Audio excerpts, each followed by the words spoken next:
Hello student, स्वागत है आपका ग्लोरियस स्टडी पॉइंट क्लासेस में। मैं Shivam Sharma. Students, class 10th जो हिंदी का पेपर आज हुआ है, मैं उस पूरे पेपर का सॉल्यूशन आपको बताऊंगा। तो सबसे पहले आपसे ये जानना चाहूँगा कि आज का आपका पेपर कैसा गया है, कमेंट करके ज़रूर बताएं।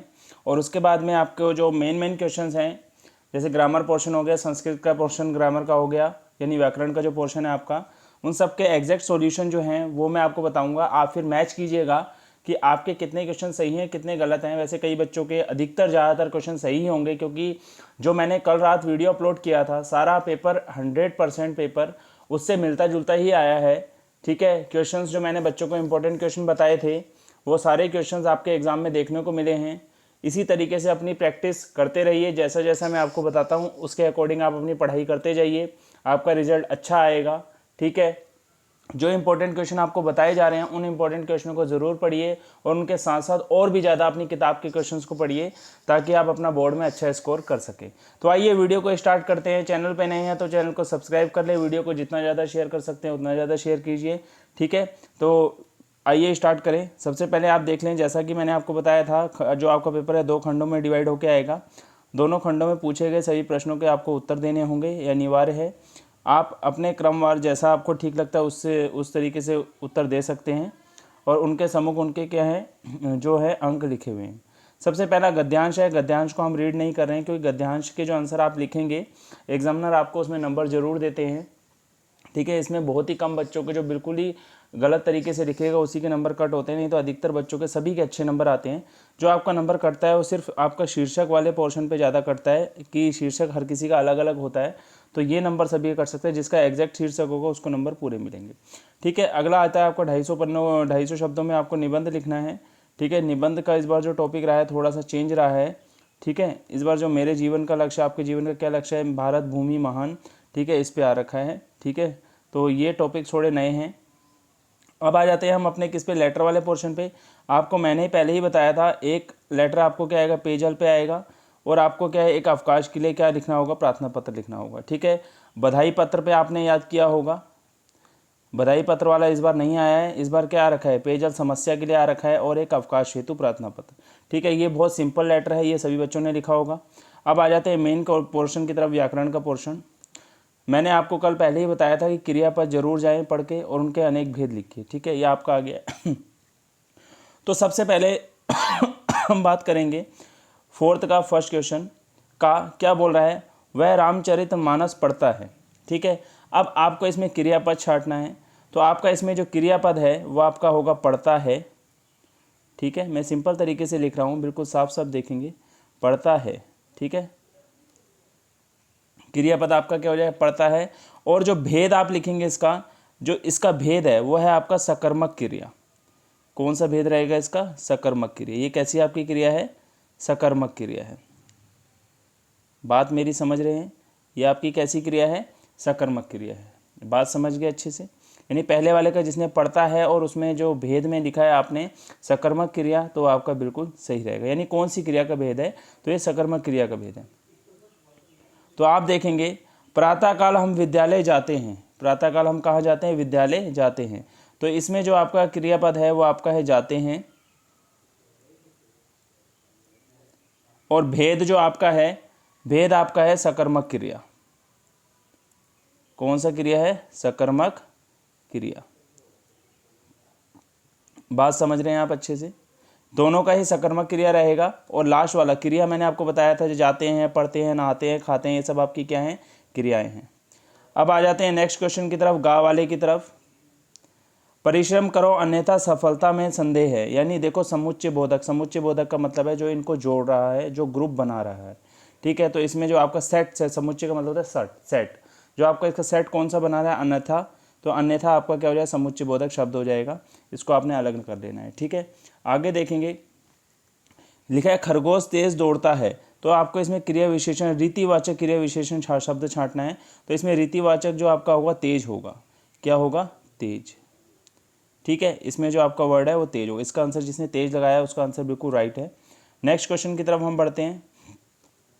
अब यहाँ पे देखें, यहाँ पे लिखा है प्रत्येक व्यक्ति ईमानदार होता है, यथा निर्देश उत्तर दीजिए। आपको इसे प्रश्नवाचक शब्द में बदलना है, यानी प्रश्नवाचक वाक्य आपको बनाना है। तो आप इसमें लिखेंगे आपको प्रश्न बनाना है तो आप किससे अगर पूछेंगे तो आप कैसे बोलेंगे, क्या प्रत्येक व्यक्ति ईमानदार होता है। आप लिखेंगे यहाँ पे क्या, इसके आगे क्या जोड़ देंगे आप, अगर क्या जोड़ देंगे तो ये पूरा क्या बन जाए, क्या प्रत्येक व्यक्ति ईमानदार होता है। थोड़ा लिखने में दिक्कत हो रही है, क्या प्रत्येक व्यक्ति ईमानदार होता है, आपका ये बनेगा। ठीक है, दूसरा लिखा है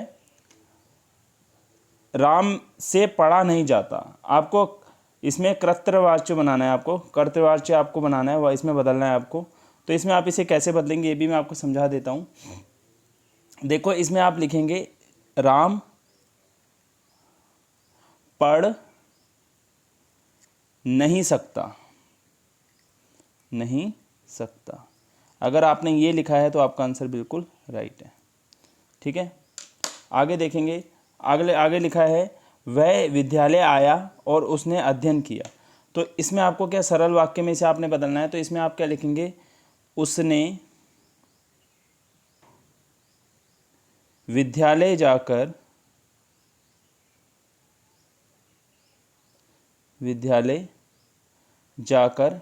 अध्ययन किया,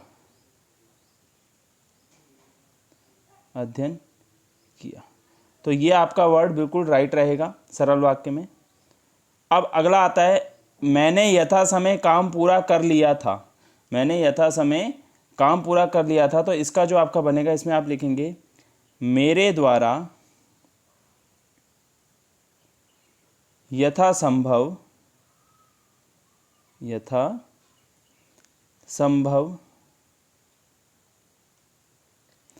काम पूरा कर लिया गया, ये आपका वर्ड पूरा बनेगा। ठीक है, आप अच्छे से मैच कीजिए, ऐसा नहीं है कि बिल्कुल जो ये तो मैं आपको बिल्कुल एक्यूरेट आंसर बता रहा हूँ कि इनका यही आंसर होगा। अगर थोड़ा सा ऊंच नीच भी होता है तो भी आपको एग्जामिनर नंबर दे देंगे, इसमें आप घबराइए मत।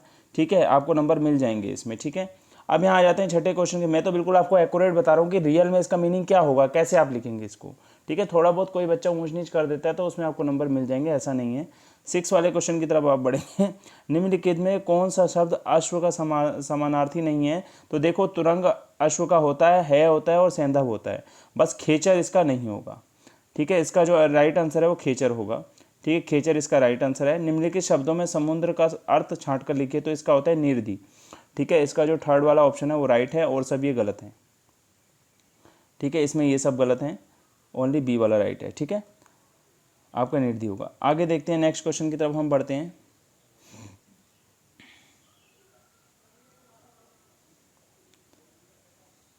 हम आ जाएंगे अब संस्कृत के पोर्शन की तरफ, ये काव्य क्वेश्चन आंसर। और हाँ, अब बात करें अगर क्वेश्चन आंसर की, तो आप एक एक क्वेश्चन को उठा के देख लीजिएगा, और जो कल मैंने रात वीडियो अपलोड किया था उसके क्वेश्चनों को मिला लीजिएगा। आपको एक एक क्वेश्चन वही मिलेगा जैसा मैंने आपको इंपॉर्टेंट क्वेश्चन बताए थे। तो क्वेश्चनों को मैं जिक्र नहीं कर रहा हूँ, ये सभी क्वेश्चन वही हैं जैसे मैंने आपको बताया था। तो हम मेन पोर्शन संस्कृत के पोर्शन की तरफ चलते हैं। ठीक है, आशा करता हूँ सभी बच्चों ने वो क्वेश्चन किए होंगे। ठीक है, क्वेश्चनों को अच्छे से आंसर दे के आए होंगे। ये वाला भी मैं आपको भरवा देता हूँ। 17वें क्वेश्चन की तरफ अगर हम बात करें तो लिखा है चाणक्य डैश मंत्री आसीत, तो इसका चंद्रगुप्त आएगा। और यह तो महा वाले में आप लिखेंगे जनः, सेकंड वाले का आपका यहाँ जनः आएगा, पहले वाले का चंद्रगुप्त है। ठीक है, मैं यहाँ से एरो लगा के आपको इसको बता देता हूँ, देखते हैं, इसे एरो लगा के दिखा देते हैं आपको। ठीक है, ऐसे एरो लगा के मैं सबके आंसर बता दूंगा आपको। यहाँ पे देखिए मैच कर लेंगे अच्छे से। तो देखिए चाणक्य फर्स्ट वाले का चंद्रगुप्ता आ जाएगा, और यामा वाले का आपका सेकंड वाले का आपका जनः आ जाएगा। ठीक है, हरिद्वार वाला जो है आपका यहाँ पे उत्तराखंड से आ जाएगा। ठीक है, और आपका जो यशा हृदय निर्मलम आ जाएगा। ठीक है, मैं आपको आंसर मैच करवा रहा हूँ। ठीक है, और उसमें इंद्र वाला जो है इसमें लज्जा आ जाएगा, और लास्ट वाले का जो बचा हुआ है उसमें पश्यति आ जाएगा। ठीक है, ये आंसर जिसने फिल कर रखे हैं उसके सारे आंसर राइट होंगे। ठीक है, आगे चलते हैं नेक्स्ट क्वेश्चन की तरफ। 18 वाले क्वेश्चन की तरफ अगर हम बढ़ें तो 18 वाला क्वेश्चन हमसे क्या कहता है कि इनमें से किन्हीं 4 के उत्तर दीजिए। तो मैं स्टार्टिंग के 4 के आपको आंसर बता दूंगा। ठीक है, जिनके 4 के आंसर मैं आपको बता दूंगा, उसके बाद जो है एक क्वेश्चन हम छोड़ देंगे। सभी बच्चों ने मुझे लगता है सभी स्टार्टिंग के 4 ही किए होंगे। तो पहले वाले का जो है संधि विशेष संधि करनी है आपने। तो पहले पोवन की बात करें तो पोवन का जो बनेगा वो पवनहा बनेगा। ठीक है, क्या बनेगा? पवनहा। सेकंड तथैव का जो है वो आपका बनेगा तथैव। कैसे लिखना है उसको ये देख लें, तथैव, यानी थे के ऊपर था के ऊपर 2 मात्राएं आएंगी। क्लियर हो गया? जिसने ऐसे लिखा है उसका आंसर बिल्कुल राइट है। नेक्स्ट उसकी बात करते हैं, संधि विच्छेद करना है। अब आपको इसको तोड़ के लिखना है। पहला प्रतिएकम लिखा है और दूसरा हरेव लिखा है। तो आप इसको कैसे लिखेंगे देखेंगे। प्रतिएकम के आप लिखेंगे प्रति प्लस यानी धन एकम। ठीक है, ऐसे करके आपने कैसे लिखना है? प्रति धन एकम। जिसने ऐसे लिखा है उसका ठीक है। और हरेव के लिए आएगा हरे प्लस अव। ठीक है, जिसने इस तरीके से लिखा है उसका बिल्कुल राइट रहेगा। आगे हम बात करते हैं नेक्स्ट क्वेश्चन की तरफ, समास विग्रह की तरफ। ठीक है, समास विग्रह कर और समास का नाम लिखना है। तो राजपुरुष आएगा। तो राजपुरुष का आप लिखेंगे रागः, रागः पुरुषः। ठीक है, रागः पुरुषः, ये आपका पहले वाले का आंसर रहेगा। और ये आपका कौन सा समास है? तत्पुरुष समास है। कौन सा समास है? तत्पुरुष। ठीक है, क्लियर है। नेक्स्ट बात करते हैं त्रिभुवनम की। त्रिभुवनम का आप लिखेंगे त्रयाणाम। आप माँ को थोड़ा स्किप कर लीजिएगा, माँ वैसा वाला बना दें, बिंदी वाला। त्रयाणाम भुवानामा। थोड़ा संस्कृत में बोलने में थोड़ा दिक्कत हो रहा है, तो आप देखें जैसा मैं लिख रहा हूँ आप मैच कर लीजिएगा। आपने ऐसे लिखा है भू व नामा, ऐसे करके। ये नाना है, बीच वाला वाह है। फिर समाहारम, समाहारः, समाहारः। ठीक है, समाहारः, ये हा है, इसे टा मत समझना, हारा। ठीक है, और इसमें जो आपका समास आएगा वह आपका आएगा द्विगु समास। कौन सा समास आएगा? द्विगु समास। देख लेते हैं, मैं समझा देता हूँ आपको। इसमें जो आपका आएगा द्विगु समास आएगा, द्विगु समास। इस चीज़ से बिल्कुल बेफिक्र रहें, द्विगु समास आपका इसके अंदर आएगा। इतना क्लियर हो गया। अब फोर्थ क्वेश्चन की तरफ चलते हैं। अब आपको इसमें उपसर्ग अलग करना है। तो उपसर्ग जो है शब्द के शुरुआत में लगते हैं। ठीक है, तो आपका पहला जो सज्जन है, सज्जन के लिए आपका आएगा सत। ठीक है, सज्जन के लिए आपका क्या आएगा? सत। और उपदेश के लिए आपके 2 बन सकते हैं, या तो उप आएगा या आप लिखेंगे उत। पहले वैसे मेरे हिसाब से 100% उप होना चाहिए, बट इसमें उत भी हो सकता है।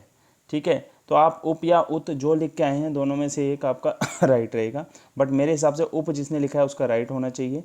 ठीक है, तो आज के इस वीडियो में मैंने आपको सारे वो बता दिए हैं कि आपने संस्कृत और हिंदी के क्वेश्चनों को, जो मेन पोर्शन थे जिसमें आपके नंबर कटने चाहिए थे, जिसमें कट सकते थे, ठीक है, कई बच्चों के जिसमें गलत हुए होंगे, तो वो उनसे आंसर मैंने बता दिए हैं। अब जो बच्चे इनसे मैच करेंगे वो अपना आंसर कैलकुलेट कर सकते हैं। जिसने ये सभी क्वेश्चन अच्छे लिख करे हैं तो वो 100% 95+ उनका स्कोर जाएगा सारे क्वेश्चन करने के बाद। अब मेरे को ये नहीं पता कि आप संस्कृत के जो गद्यांश हैं, आपको जो उनके पैराग्राफ टाइप के दिए हैं अध्ययन करने के लिए अपठित गद्यांश, वो आपने कैसे उसके आंसर लिखे हैं, उसी पे बेस्ड करेगा कि आपके नंबर कैसे आएंगे। बट जो हिंदी का पेपर है काफ़ी अच्छा आया था। और अभी इसके बाद जो है आपका साइंस का जो एग्ज़ाम है उसका वीडियो भी मैं जल्दी अपलोड कर दूंगा, जिससे आपको उसमें बहुत ज़्यादा हेल्प मिलेगी। तो मिलते हैं नेक्स्ट वीडियो के साथ। कमेंट करके ज़रूर बताइएगा कि आपका पेपर कैसा गया। Thank you.